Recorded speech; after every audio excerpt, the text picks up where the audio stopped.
How you doing, Eggchasers? Tim here, and this video is a variation on something which I've made a few videos about, something I feel incredibly passionately about, and that is that, well, fundamentally, we should not have ring fencing in the Premiership. We should be looking across the channel at what they're doing in France, seeing what we might be able to, for want of a better phrase, migrate across to England, and how there is another way which can make rugby at the grassroots level and at the elite level thrive and grow, which surely, if you love rugby as much as I do, you want as many people to enjoy it as possible, whether that be watching it on the TV, whether that be going along to their local rugby club.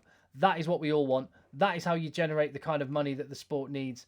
That is how you get the best national team. That is how you get the best product on your television.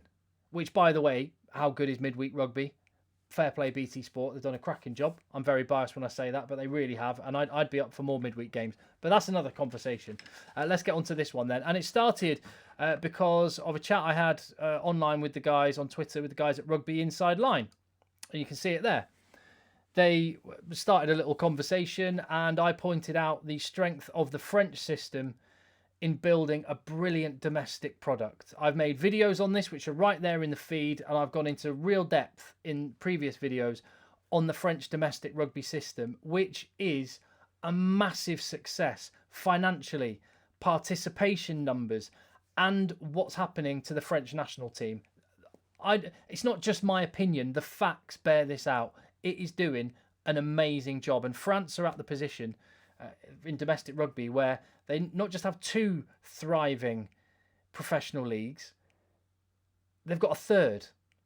And a massive part of this is because the aspiration and the opportunity is there for, yes, sometimes wealthy individuals to build a side from the ground up somewhere. But that's how most Premiership clubs have evolved. It's needed wealthy individuals in most cases, and in France they have that incentive. If you shut the ring fencing, and this is what Rugby Inside Line, those guys went on, and just by the way, before I move on to that, just look at JB's reply at the bottom. His thoughts on it. We don't need any more professional rugby. That's his opinion. I respect the opinion. I completely disagree with it, and here is why. Because the guys at Rugby Inside Line go on and point out in a really cool map that they made, just to highlight, this is what professional rugby in England will look like, elite level rugby will look like, if you ring fence the Premiership. This is it. You've pulled up the trapdoor. Yes, people talk about, maybe every 3 years there could be promotion, or if you stump up 30 million quid, you can buy your way in. But fundamentally, that is elite level rugby in England. Highly concentrated around London and densely populated areas there, which totally understand. The Midlands, which has always been a hotbed for rugby. The Southwest, likewise. But huge areas of the country which do not have a focal point. And that focal point is the tip of the pyramid. It absolutely affects everything that happens below it, including the number of people that are introduced to the game at the very base level. Whether that's minis going along to their local rugby club because they've got a new local hero that they identify with, or whether that is TV viewers, which are swelling the numbers that are tuning into BT Sport, and meaning you can get a bigger TV deal the next round of negotiations, meaning you can pay to get bigger stars across and compete, or you can just fund academies better, invest in grounds more so, and all of the other things which perpetually grow the game. So there we go. And even when the Rugby Inside Line guys added the championship, it changes the picture a little bit.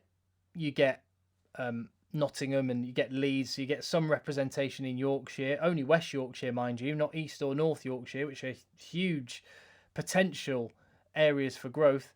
You also get the Channel Islands with Jersey. You get Penzance, which is down in Cornwall, which is a huge rugby area. And people sometimes say, and just looking at that map just highlights it, people sometimes say, oh, Cornwall don't need a club because...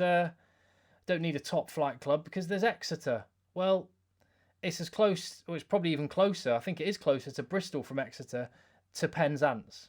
And also, if you think if you think Cornwall and Devon aren't rugby rivals, you're on another planet. It's a top flight team in Penzance with the Pirates would be massive business. It would be huge for the sport. in England, I believe, as would a team that's on the south coast, perhaps, or in Norfolk, or in North Yorkshire. If you're in Hull, you've got a choice between a couple of hour drive to Newcastle for a game, or 3 hours across the Pennines to Manchester. No, Tar, I'll just sit at home, thank you very much. And maybe we'll just play rugby league. I'll get my lad playing rugby league rather than any potential interest in rugby union.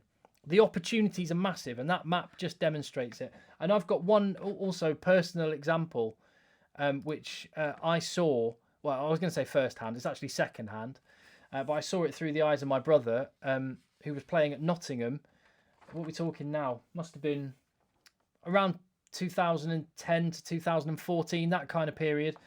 I can't remember exactly the years, but around that era, Nottingham, before professionalism, one of the oldest and most successful and proudest rugby clubs in the land. Big city as well. Nottingham had genuine ambitions to get their side to the Premiership, to get that club back to where they belong. They did a deal with Notts County to have Meadow Lane while they redeveloped their own new club at Lady Bay, I think it is, in Nottingham. And the squad they had, I used to go and watch them a lot. A really, really good team. And these are ones, I just listed these names off the top of my head. So just sort of going front row to the back of the side, you had, and apologies to anyone I miss out here, but hookers, Joe Duffy, he went to Leicester. Sean Moulton went on to Exeter. Jimmy Stevens went to Leicester. Tom Youngs went on to become a British and Irish Lion. He spent some time learning how to play hooker at Nottingham. Got player of the season 1 year as well. Dan Cole, he did all right. Petrus Duplessis won 2 European Cups, Nottingham. In the second row, Nick Rouse, Callum Green, Ed Slater, all went on to play Premiership and do very well too. 2 of them are still playing in the Premiership. Scott Steele and Chris Pilgrim, 2 Premiership scrum halves they went on to play. Tim Taylor, now coach at Gloucester, played in the Premiership after Nottingham. Tim Molinar went to Gloucester after Nottingham. Matt Smith went to Leicester after Nottingham. I think he's now one of the academy coaches now.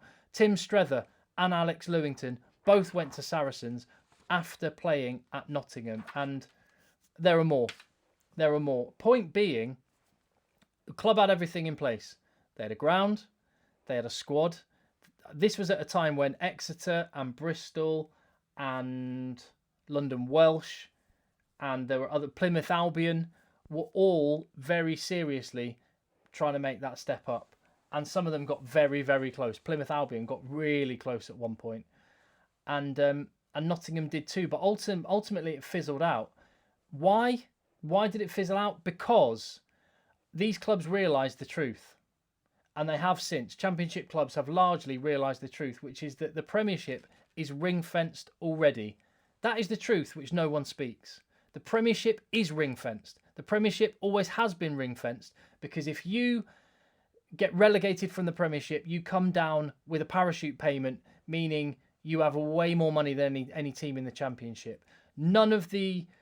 Unlike in France, none of the TV money is arranged as I feel it should be, where it encompasses the 2 leagues together to some degree, so that there is a bit of a buffer and there is genuine competition. Effectively, the Premiership clubs are trying to formalise through no promotion relegation for 3 years, they're saying, but after those 3 years, it'll probably be another 3 years and then forever. They're trying to formalise what has already been the unwritten rule, that the Premiership is ring-fenced. And as a result, you just don't have the aspiration. You don't have any wealthy individuals saying, look at the possibilities in Southampton. I'm going to go and build a club there. Or Brighton. Or Norfolk. You don't have anyone, even if there was a wealthy businessman, even if, I don't know, I'm just thinking Norfolk, even if Bernard Matthews' family and his estate wanted to build a rugby club somewhere near Norwich, you can't. You just can't, because it is a ring-fenced league already. The cards are so heavily stacked against any club actually managing it. It's a miracle. I've said it before. It is an absolute miracle what Exeter Chiefs managed to do. But they should be the example, not the exception. They should be the rule, not the exception. And I really, really hope that someone can have a bigger picture thinking than we currently have, because that is the reality. Well, in fact, no, that is the reality. That is English domestic rugby, as it currently stands. You find a way, and you might have to unpick some of these CVC deals and unpick some of these Premiership share deals, but nothing is insurmountable, I don't believe. And if you can rearrange English rugby more along the lines of the French model, and again, go and see the videos I've made on that in my feed, and I look at that map and I just see opportunity. I see opportunity. If you just make it that map only, I see wasted talent, I see wasted profit, and I see aspiration throttled, and that cannot be the way to do it. So yeah, good little chat with the guys at Rugby Inside Line. Fair play to you for making that map and putting it visually in pretty stark terms exactly where we are. And I would just say, please go and have a look at that video as well. How to say English rugby, copy France, piece all that together, piece these little bits of the puzzle together, and I think you start to see what might be. Not worrying about what currently is. And on that, I'll see you on the next video. Hopefully, if you haven't already, please do hit like. That helps.